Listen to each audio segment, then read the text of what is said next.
How to repeat a string for n times in Python. You can use multiplication operator with given string and the repetition count.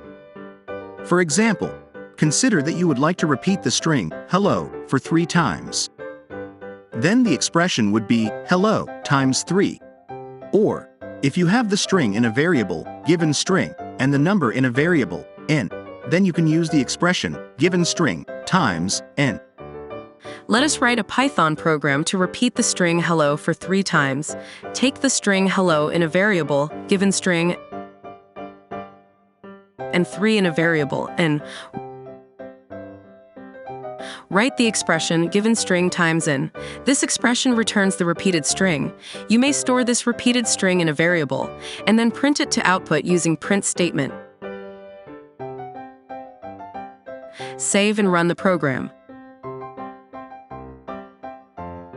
The resulting string is the hello string repeated for 3 times. Let us change the given string to apple and n value to 10.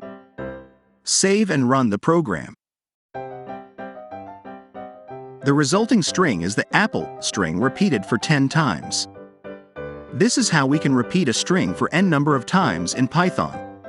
Thank you for watching the video. Please give the video a like and subscribe to our channel.